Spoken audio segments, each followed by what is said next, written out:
de enero, importantes para nosotros decírtelo.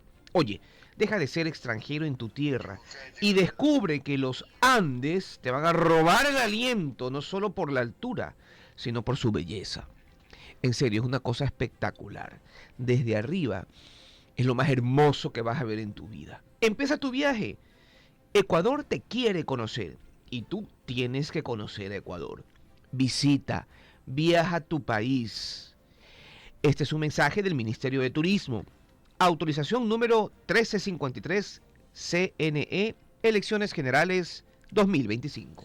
Ya son 8 de la mañana con 8 minutos, 8 de la mañana con 8 minutos. Gracias por estar acá con la WQ Noticias. En este preciso momento tenemos el grato honor de tener a nuestro siguiente invitado, el doctor Jean-Paul Pinto, analista en temas de seguridad y prospectiva. Vamos a conversar con él de lo que ya es de conocimiento público, como ciertos candidatos dentro de sus planes de trabajo proponen mejorar el tema de la seguridad en nuestro país. Además, sobre ciertos temas o cambios que se podrían dar en el sistema carcelario. Bienvenido, doctor Jean-Paul Pinto, acá a la WQ Noticias. Gracias por la invitación, un gusto pues estar acá. Saludos de la audiencia del programa. Usted es analista en temas de seguridad, ¿verdad? Sí. Se escucha mucho por parte de los candidatos, son 16 candidatos que proponen mucho con la intención de combatir la delincuencia. ¿Qué se puede hacer y qué es lo que no se puede hacer? Porque proponen incluso hasta pena de muerte. Sí, combatir a los delincuentes, matarlos y enviarlos directamente a un cementerio. Claro, mira que por suerte fue una grata sorpresa cuando vi los 16 planes, los revisé en el tema de seguridad. No necesariamente todos plantean eso. Por suerte diría que unos pocos plantean la mano dura, la militarización de la seguridad, la pena de muerte, la cadena perpetua, pero son pocos. Lo que fue muy grato fue identificar que muchos candidatos un poco están claros de que lo que hay que hacer es proyectos con los jóvenes. No irles a matar, no desaparecerles, sino realmente trabajar con jóvenes para sacarles de la criminalidad. Entonces, alrededor de 8 candidatos de los 16 plantean proyectos con jóvenes, emprendimiento, educación, qué sé yo, en capital semilla para que puedan emprender. Eso fue grato. Hay 8 temas que realmente abordan una mayoría de candidatos. Los temas de ayuda a jóvenes, proyectos con jóvenes, los temas de reinserción, rehabilitación para el tema de cárceles, la co-creación de políticas públicas con ciudadanos, el tema de los GATS, los temas de infiltración, identificar a la gente que ya está cooptada por el crimen organizado, y los temas de inteligencia y cooperación internacional. Esos son los grandes temas que hablan los candidatos, y te digo, por lo menos en el papel, en la teoría, me parece que los enfoques son correctos, son los adecuados. Una cosa es plasmar estos proyectos en papeles como dentro de su plan de trabajo y otra cosa es cristalizarlos, que se concluyan o que se concreten. Usted como experto en seguridad, dentro de lo que usted ha podido observar de lo que proponen los candidatos, ¿qué se puede hacer y qué no? Mira que lo que nos están diciendo y están claros y es un mensaje positivo es que esto no se va a arreglar en 4 años. Correcto. O sea, sería mentiroso. Si ya no se lo combatió en gobiernos anteriores, Exacto. Peor en este tiempo cuando ya las bandas han cogido tanta fuerza. El tema, ¿Sí se puede hacer algo, combatir? Ajá. O sea, lo que hay que hacer es un tema por fases, un poco lo que hizo Petro en el Cauca, por ejemplo. Primeramente van los militares, limpian el terreno, hacen que las disidencias se vayan del lugar y entran los ministerios, Educación, Inclusión Social y Económica, Ministerio, ¿no es cierto?, de Ciencia y Tecnología, para hacer capacidades en el territorio, para recuperar territorios perdidos como Durán, por ejemplo. Y después, en una tercera fase, podría entrar también el sector privado, con proyectos de seguridad para justamente darles oportunidades a los jóvenes que nunca han tenido. Entonces, un proyecto por fases. ¿Y qué implica esto? Que evidentemente sería mentir decir que esto en un año o 2 se va a solucionar. Lo que nos ha pasado nos tomará al menos 10 años. Medellín, por ejemplo, le tomó 20 años. En el año 93, Medellín era la ciudad más violenta del mundo. Tenía una tasa de homicidios de 300 homicidios por 100.000 habitantes. Actualmente, en el año 2013, ¿no es cierto? Ya imagínate, ya son 10 años. Tuvo el premio a la ciudad más innovadora del mundo, pero le tomó 20 años salir de ahí. Es decir, a nosotros nos tomará por lo menos 10, con lo que te digo yo, con una política integral de seguridad. ¿Qué implica una política integral de seguridad? Que las soluciones para lo que nos está pasando no están ni en militares ni en policías, sino en el tema educativo. Por ejemplo, el Ministerio de Educación debería tomar medidas en los colegios de acá en la costa, en Urán y Guayaquil, porque lo que necesitamos es saber cómo combatir el tema de reclutamiento en los colegios, en las escuelas. Y eso no es un tema ni de militares ni de policías, es un tema de política pública de nivel de educación. O sea, es un plan integral, donde todas las entidades deben de estar agrupadas y trabajar con esa finalidad. Exacto, entonces mira que la mirada de la seguridad tiene que ser integral, multidimensional. Militares, policías, pero también educación, salud, inclusión social y económica, y el sector privado como actor clave de la seguridad. Y este plan, mira que está en la ley, o sea, no nos tenemos que inventar nada.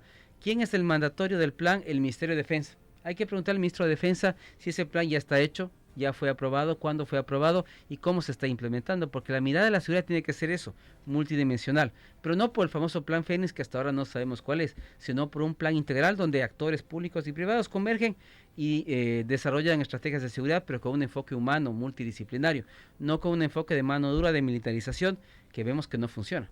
¿Por qué cree usted, como experto de seguridad, la delincuencia ha avanzado en tiempo récord acá en Ecuador? Guayas es la provincia que lidera los delitos más fuertes como sicariatos, matanzas, masacres, incluso los delitos cada vez son más sanguinarios. Es que eso mira que es una importación que hemos hecho acá en Ecuador de prácticas mexicanas, ¿no? Esto es una práctica que en México se le hace ya hace más de 10 años. Entonces el hecho de lo que les pasó a los chicos en Tauro, o sea, cuando tú quieres pasar mensajes fuertes de otros grupos criminales, tienes que ser muy violento, tienes que demostrar que eres el más violento de todos. Entonces, ¿qué vas a hacer? Vas a descuartizar, vas a quemar cuerpos con un mensaje de que en ese territorio mandas tú. Entonces, lo que lastimosamente hemos hecho en el Ecuador es importar esas prácticas de terror acá para que los grupos criminales se impongan a los demás grupos, ¿no? Esto sí es una cosa bien importante. Y lo otro que es fundamental es que ver que esto se vuelve como normal en el Ecuador. Antes tú no veías a cuerpos colgados de puentes, a cuerpos de gente decapitada. Solo en México. Solo en México, pero la rentabilidad del narcotráfico es tan fuerte que justamente los grupos, para imponerse unos a otros, lo que siembran es el terror. Tienen que demostrar que realmente son muy fuertes, que no tienen miedo a nada, tienen sangre fría y son capaces de matar a mujeres, a niños, a ancianos, a cualquier persona, porque tienen que demostrar que los jefes de plaza son ellos. ¿Por qué se ha permitido que en nuestro país avance la delincuencia? Mira que otro indicador que es interesante es el tema económico. No hay que olvidar que lo que vivimos en el Ecuador es lo que se conoce como una policrisis, es decir, múltiples crisis energética, crisis de seguridad, pero también crisis económica. Lo que nos afectó tremendamente fue el COVID. Cuando pasó el tema COVID, muchas familias se precarizaron, mucha gente perdió empleo y ese fue un foco interesante para la criminalidad, porque tenían evidentemente reclutar a mucha gente que necesitaba dinero. Entonces fue muy fácil que los grupos criminales justamente en los barrios más pobres de la costa puedan reclutar a sus miembros, digamos. Y mira que realmente el reclutamiento es o por codicia o por amenaza. Es difícil ser un joven en estas partes del país porque tarde o temprano terminas trabajando para los grupos criminales. No tienes opción. O lo haces de forma voluntaria porque quieres ganar dinero, o lo haces por cooptación, por amenaza, o eres asesinado o tu familia también tiene que desplazarse. Entonces, mira que es un fenómeno muy interesante porque es muy nuevo. Hasta el año 2021 nuestra tasa de homicidio no era muy alta. Ese es un fenómeno muy reciente de estudio, diría de 3, 4 años máximo hasta ahora, donde realmente la crisis económica agravó el tema de empleo, de sostenibilidad, lo cual evidentemente impactó en la seguridad. Los grupos criminales tenían mucha mano de obra para abastecerse, ¿sí? Y además la ubicación geográfica del Ecuador también nos hace muy interesantes para los colombianos, los peruanos y los mexicanos. Entonces, realmente por eso escogieron al Ecuador, digamos, como un centro logístico para para transportar la droga a los países más ricos donde está la demanda. Entonces, todo ha jugado en nuestra contra. Estamos mal ubicados, tenemos una crisis económica sin precedentes, altos niveles de inmigración, y eso evidentemente los temas de permisividad en el tema de armas, en el tema de controles, en el tema de infiltración y cooptación del crimen organizado. Es decir, tenemos varias condiciones que han hecho que esto empeore muy rápidamente. Incluso cuando se dan estas audiencias que quedan en libertad los presos o los detenidos, ¿no? Con mayor facilidad. Estamos conversando a esta hora con el doctor Jean-Paul Pinto, analista en temas de seguridad y prospectiva. ¿Qué deben de hacer los candidatos sobre seguridad y cárceles si llegan a ganar las elecciones? ¿Qué deben de hacer ellos? Se propone mucho. ¿Qué se debe hacer? Claro, mira que la idea sería que podamos converger en un modelo de paradigma de seguridad humana, es decir, el ser humano siempre en el centro del tema de seguridad, y esto implica lo que yo señalaba, ¿no? Nuestros jóvenes lastimosamente, mira, yo digo un ejemplo. Ir primero donde los jóvenes. Eso es fundamental. Porque salvarlos, rescatarlos. ¿Cómo? Porque mira que inclusive el gran problema es que si un joven ya está en la criminalidad y es sicario, descuartiza cuerpos, quema cuerpos, el otro gran problema es que su hermano menor quiere ser lo mismo. Cree que es normal. Cree que es normal y además como que le idolatra a su hermano mayor porque él ya está en la banda. Ese es el momento que hay que actuar para que esos niños de 8 o 9 años no sean cooptados por la criminalidad. Todo esto que implica, mira, yo siempre digo, y me he reunido varias veces con el Comité Empresarial Ecuatoriano, con la Cámara de Comercio de Guayaquil, de Cuenca, de Quito, porque los privados deberían hacer proyectos de seguridad. Pero no proyectos de armas, sino proyectos de educación, becas de estudio, proyectos de emprendimiento, dar un capital semilla. Petro lo planteó en Colombia, Cristian Zurita también lo hizo acá, que era un canje. O sea, entreguen las armas, dejen la criminalidad, y a cambio les damos justamente dinero, una beca de estudio para que puedan más bien entrar a la legalidad nuevamente. En su momento se hizo con estas bandas, cuando recién salieron los Nietas, los Latin Kings, Serpaz, creo que se llamaba El programa, sí. el programa, ¿verdad? Se Ujú. rescató y sí hubo este intercambio, pero quedó en eso y no se cristalizó de pronto en otros sectores. Claro, la idea es que siempre tiene que haber un seguimiento, o sea, si tú das un dinero, ¿no es cierto?, das una beca, tiene que haber una entidad que haga el seguimiento a estos jóvenes para ver si han vuelto, ¿no es cierto?, a delinquir o han rehecho su vida, tienen una nueva vida, porque realmente si solamente eso queda ahí, como tú bien señalas, con el tiempo esto no funciona.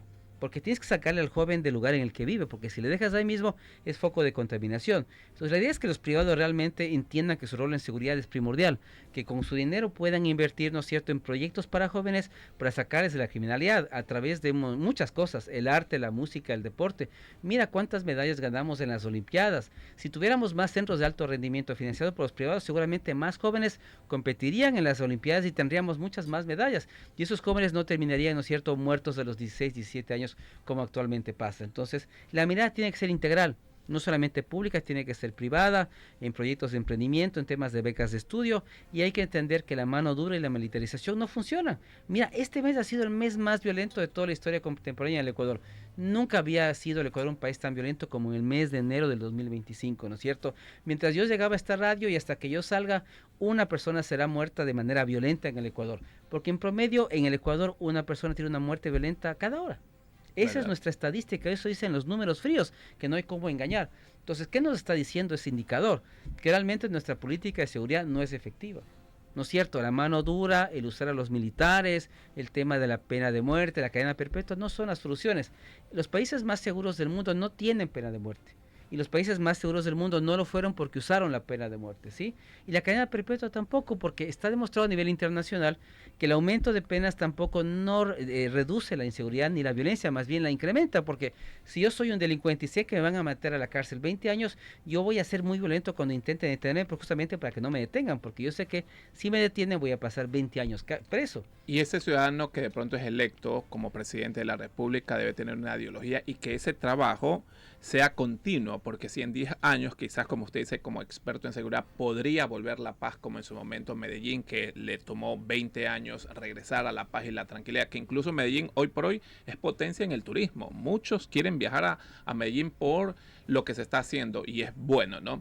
10 años, pero un presidente dura 4 años. Si viene otro presidente, tiene otra ideología, otros pensamientos y no continúa ese trabajo que de pronto el primer presidente lo está Dejó. haciendo. Ujú. O sea, que como que es un poco complicado y complejo, ¿no?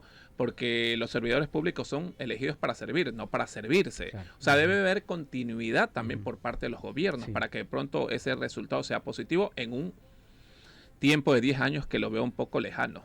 Claro, es que debería haber una política de Estado en seguridad. Es decir, venga quien venga, sabe que el camino es ese. Y el primer presidente pone su granito de arena, hace lo que tiene que hacer y deja después que el siguiente mandatario haga lo suyo y así sucesivamente. Porque, como te digo, lo que hay que tener claro es que la seguridad va a mejorar si hay una visión prospectiva, una visión de largo plazo, donde hagamos un escenario de la seguridad al 2035. Es decir, ok, al 2035 tenemos que bajar los indicadores, la tasa de homicidios tiene que regresar a los niveles que teníamos en el 2015, 2014, que realmente era impresionante, ¿no? Teníamos una tasa de homicidios de un dígito, o sea, y era el promedio internacional. Hoy tenemos una tasa que supera los 40 homicidios por 100.000 habitantes, es una locura, es un crecimiento exponencial, pero deberíamos fijarnos de eso como meta, reducir a un dígito la tasa de homicidios y tenemos 10 años para llegar allá. Entonces, 2, 3 gobiernos implementan política pública de forma que en cada periodo vayamos alcanzando un mejoramiento permanente y continuo. Tomemos como ejemplo Medellín. ¿Qué hizo Medellín en estos 20 años? Mira, eso es otro tema interesante lo que yo te comentaba. Los militares no fueron a las comunas a matar a los jóvenes. Hay un caso bien específico que pasó y que está ahorita documentado con la Justicia Especial para la Paz, con la JEP, donde hubo en el tiempo de Uribe una matanza ahí, pero fue de las pocas que hubieron. Realmente a los jóvenes les sacó el sector privado. Los privados se pusieron la ciudad al hombro y dijeron, nosotros le sacamos a Medellín. Los privados, las empresas. Las empresas privadas, Ok. los empresarios, porque el paisa es un tipo emprendedor, es un tipo de empresas, de industria. Entonces ellos comenzaron a trabajar temas de trabajo, de empleo, de empleabilidad. La empresa pública de Medellín es una empresa muy rentable, tienen otras organizaciones como Ruta N, que hace innovación social en las ciudades. Tú has visto seguramente en Medellín las escaleras mecánicas que se van a los Sí. barrios más altos de Sí. Medellín, las bibliotecas en las montañas. Uno va a Medellín y de repente encuentra unos grandes bloques negros en las montañas y dice, pero ¿esto qué es? Son bibliotecas. Y uno puede decir, no es que la gente va a destruir, va a quemar, la gente cuida eso porque es suyo. Lo siente y se apropia de la biblioteca, el metrocable. Entonces, si te das cuenta, la forma en que ellos atacaron la criminalidad fue a través de la obra pública, de la educación, de la innovación, el tema del arte, la música.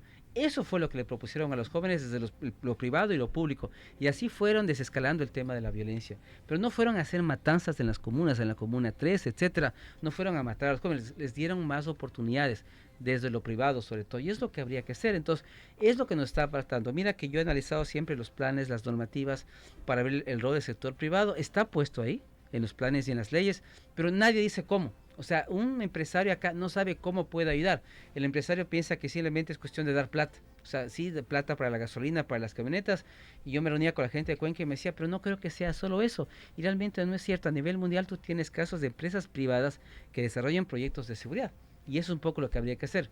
Recuerdo, había unos almacenes muy famosos en Colombia, un supermercado, que lo que hacía era ayudar a los cultivadores de coca, reemplazaban cultivos con frutas exóticas, les ayudaban a producir yogures y el yogur era vendido en el supermercado. Entonces todos ganaban, el supermercado vendía más porque tenía un producto nuevo y los productores ya no cultivaban coca, sino cultivos alternativos, por darte un ejemplo. Qué bueno. Y así a nivel mundial tienes ejemplos de empresas que implementan, que trabajan en cárceles. Por ejemplo, el famoso caso francés que siempre señalo yo, en Francia los presos trabajan. Las empresas les reclutan, les forman, les dan un salario. Entonces al final cuando el preso cumple su condena, es fácil que regrese a trabajar en la empresa. Y con eso tú ayudas a los temas de reinserción y rehabilitación, que son temas que por suerte los candidatos están topando. Entonces, hay muchos ejemplos, como te digo, donde los privados pueden ayudar mucho a trabajar con los públicos. Y la idea justamente es tener esta mirada de 360 grados de la seguridad. Pero mientras no entendamos eso y sigamos insistiendo en que hay que meter a los militares, que hay que hacer la mano dura, que hay que parecerse a Bukele, etcétera, realmente las cosas no van a funcionar en el Ecuador. ¿Y los GATS qué podrían hacer? Si bien es cierto, la seguridad le compete netamente al gobierno, los GATS, los municipios pueden hacer algo, porque Sí. si hablamos de Medellín, es una ciudad, Una ciudad, no es claro, el país no como es el tal. país, claro. ¿Qué se puede hacer, por ejemplo, acá en Guayaquil? ¿Los municipios también pueden colaborar? Por supuesto, o sea, yo también te digo sinceramente que si los municipios no trabajan en seguridad tampoco esto va a mejorar. Mira que el otro gran problema también es que los grupos criminales han infiltrado mucho los GATS. Hemos tenido varios asesinatos, ¿no es cierto?, de alcaldes, de directores de planificación, directores financieros en varios municipios de la costa ecuatoriana, porque están infiltrados, quieren esos presupuestos. Pero el GAT tiene que realmente trabajar en eso, en temas de cultura de inteligencia. Por ejemplo, en el territorio ellos deberían trabajar con el DCS, por ejemplo, en canales de comunicación seguros para que ellos puedan alimentar la información de lo que pasa en el territorio, qué bandas operan, qué cosas sospechosas hay, y la gente lo sabe, pero nunca va a entregar información si no hay canales seguros y anónimos de traspaso de la información. Entonces mira, hay varios proyectos en territorio, cultura de inteligencia, cultura de seguridad, el tema de trabajar conjuntamente, ¿no es cierto?, con los ciudadanos, co-creación de política pública con ciudadanos en el territorio, porque nadie mejor que el tipo que está abajo y que le han robado o le han secuestrado, es el que puede dar ideas de cómo evitar de que esto suceda en el futuro. Entonces, lo que hay que hacer es una política que vaya de abajo hacia arriba, en los territorios, donde los ciudadanos, los gremios, las empresas den ideas de políticas públicas de seguridad, y el GAD es el ente coordinador, el que recoge esas ideas y los hace llegar justamente a los entes estatales encargados de la seguridad. Entonces yo digo que en los GATS el trabajo es fundamental, como te digo, en varios proyectos que te acabo de señalar, lo de jóvenes, volvemos a lo mismo, Sí. proyectos en territorio con los jóvenes, temas de inteligencia, canales seguros de información, cultura de seguridad y participación en el sector privado, porque ellos podrían coordinar en el territorio con las empresas que operan localmente para ver cómo podrían invertir en temas de varios seguros, la teoría de las ventanas rotas, ¿no es cierto? O sea, por ejemplo, una empresa privada se hace cargo de un parque, de una parte de la ciudad y lo cuida, de forma que eso no sea foco de criminalidad y esté bien cuidado, esté bien mantenido con seguridad, y con eso los criminales no coopten ese parque o esa zona de la ciudad. Eso también se puede trabajar y eso se puede hacer a nivel de los GATS. Qué bueno, ¿no? En el tema carcelario, ¿qué se puede hacer? Hacinamiento, se detiene, por ejemplo, en un operativo 20 personas, hay hacinamiento en muchas cárceles, estas 20 personas que son detenidas van a la cárcel. Muchos de estos detenidos quizás no son delincuentes con tantos antecedentes, pero llegan a las cárceles y le dicen hasta universidades de los delitos. Las cárceles como que se especializan, ¿no? Si de pronto era un pillito que solamente robaba un teléfono, llegan a la cárcel, se especializan, salen de las cárceles y ya son sicarios, porque no hay una buena rehabilitación en las cárceles. Y lo otro es el tema que tú señalas, no necesariamente todos deben ir a la cárcel, debemos crear otros sistemas abiertos, semiabiertos. ¿Qué se puede hacer, por ejemplo? Mira, en algunos países han intentado cambiar el concepto de cárcel, porque lo que vemos en Latinoamérica es que el concepto de cárcel no funciona. Si tú vas a Colombia vas a ver los mismos problemas que acá, ¿no es cierto? Hacen una fiesta, un capo hace una fiesta en La Picota, en Bogotá, y es una fiesta de 7 días, o sea, no uno, 7 días con bandas de vallenato, con mujeres, con alcohol, eso es la norma. ¿Pero por qué es la norma? Porque el crimen organizado tiene tanta capacidad de pago que cualquier persona tiene un precio. Llámese militar, policía, guía penitenciario, todos tienen un precio. Entonces, mientras no le quitemos rentabilidad al narcotráfico, la cárcel no va a ejercer su rol, porque lo único que se convierte es en un centro de operaciones. Y además, mira que en nuestro país nos hemos dado cuenta que el detenido, el capo, está más seguro preso que cuando está en la calle. A Rasquiña lo mataron cuando salió libre. Claro. Y varios ejemplos de capos del narcotráfico o líderes de bandas criminales han muerto cuando han salido de la cárcel. La cárcel se vuelve un lugar seguro donde tienen seguridad y están protegidos. Parece extraño, pero funciona así. Entonces, por un lado, mira que lo que tenemos que poner en tela de juicio es si realmente el concepto de cárcel funciona. Y nos damos cuenta que el concepto de cárcel no funciona. Entonces, yo he señalado, por ejemplo, que los privados también deberían entrar ahí y analizar el modelo de gestión de cárceles, porque lo que nos interesa es que la cárcel no sea un consumidor de dinero, sino sea un tema de autogestión y hasta de rentabilización del preso. ¿Cómo lo haces eso? Con el trabajo de los PPLs, ¿no es cierto? Si ellos trabajan, generarían un ingreso y ese ingreso permitiría financiar los gastos de la cárcel como tal. Pero lo que tenemos ahora es evidentemente un tema de economías ilegales en la cárcel.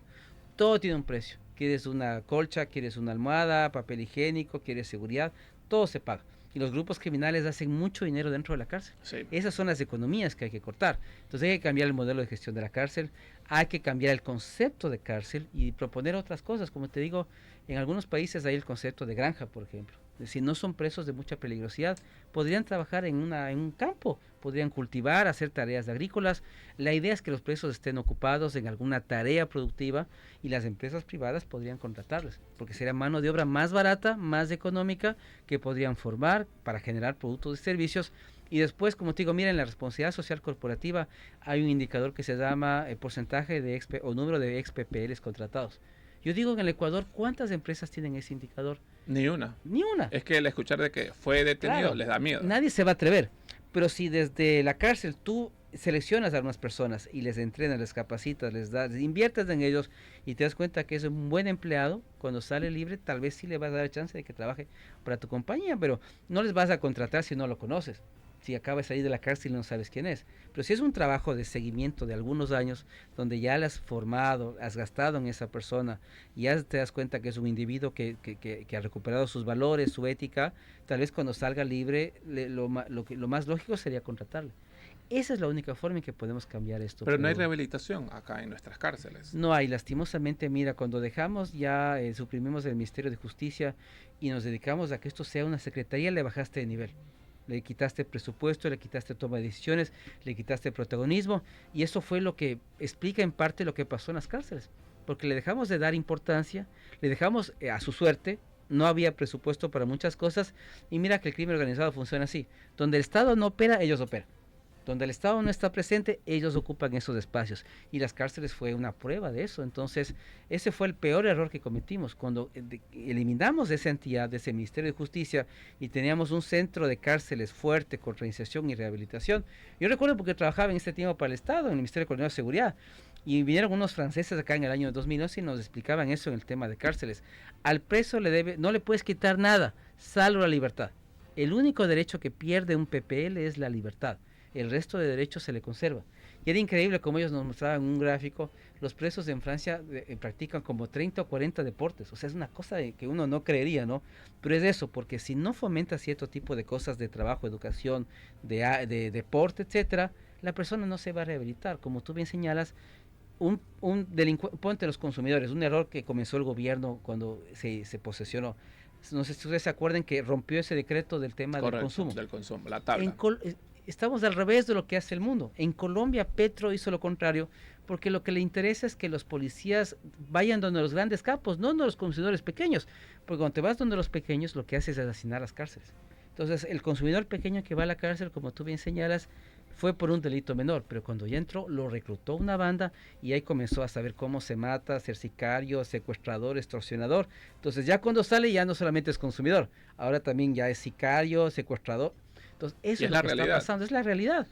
Y cuando tú ves, hace poco una colega, Lorena Piedra, sacó un libro sobre el tema de cárceles, lo presentaron aquí en Guayaquil, en la OES, mostraban eso inclusive en los niveles sociodemográficos de la gente que está en la cárcel, es gente de los estratos más bajos de la población, entonces es un problema social.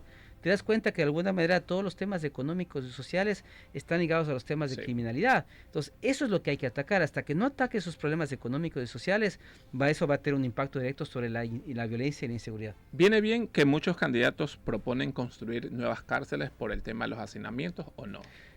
No, porque una razón muy simple, mira, es lo que te digo, ¿no? Más cárceles. Los países más seguros del mundo no tienen las poblaciones carcelarias más grandes del mundo. Los americanos, los mexicanos son un ejemplo súper claro de eso. Entonces, ese es un falso paradigma de la seguridad. Uno puede pensar que mientras más cárceles tiene un país es más seguro. El tema Bukele pasa por otra cosa. Él tiene una denuncia en la Fiscalía de Estados Unidos por paz mafiosa. Él pactó con los líderes de las maras, la Salvatrucha, la 18 allá en El Salvador. Entonces, claro, una cosa son los videos de marketing que nos muestran. Aquí también hicieron algunos, ¿no es cierto? Entonces, desnudan a los presos, hacen un lindo video, muy llamativo, pero la realidad en El Salvador es otra cosa. Hubo un pacto, hay una paz mafiosa que hizo que las calles se pacifiquen. Entonces es otra cosa. Entonces, si queremos seguir el modelo Bukele, implica que estamos dispuestos también a negociar con los grupos criminales. Pero lo más triste es que algún rato la violencia va a ser tan alta que nos va a tocar negociar. Nos va a tocar sentarnos y decir, bueno, ¿saben qué? Queremos pacificar el país. ¿Qué quieren a cambio de eso? Porque eso se negocia así. En México, durante los 70 años que el PRI estuvo en el poder en México, en la dictadura perfecta, funcionaba así. Había una negociación con los carteles, había un narcoestado porque los carteles apoyaban a los candidatos políticos, llámese López Obrador, Peña Nieto, y con eso estaban seguros de que no serían molestados. Pero el cartel que negoció, el cartel de Sinaloa que pactó con el gobierno mexicano, inclusive con Claudia, que está actualmente presidente de México, eso hizo que el resto de carteles se debiliten. Los Zetas, por ejemplo, que era un cartel de los más sangrientos que había en México, desapareció, porque la información que pasaba al cartel de Sinaloa le permitió al gobierno mexicano eliminar al resto de carteles, inclusive a la DEA. En el libro de Anabel Hernández, que no sé si tú conozcas de Historia Secreta, ahí se dice claramente eso, ¿no? El Chapo Guzmán era informante de la DEA. Entonces el Chapo le pasaba información de la DEA, de los movimientos del resto de carteles, para que ellos den los golpes y les debiliten. Pero eso que implicó que había un cartel con el que se negocia. Un cartel con que se hace acuerdos, ese cartel está protegido y combate al resto de carteles para debilitarlos. Pero es más fácil siempre negociar con un cartel, con el más fuerte de todos. Y lo más triste es que tal vez lleguemos a esto en el Ecuador. Miren ustedes, interesante la conversación con el experto en seguridad. Agradecemos su presencia, caballero, por estar acá en WQ Noticias. Y gracias por la invitación. Un saludo siempre cordial a la audiencia del programa. ¿Qué tal? Sí, gracias. Bueno, luego de la siguiente pausa comercial tenemos otros invitados. Vamos a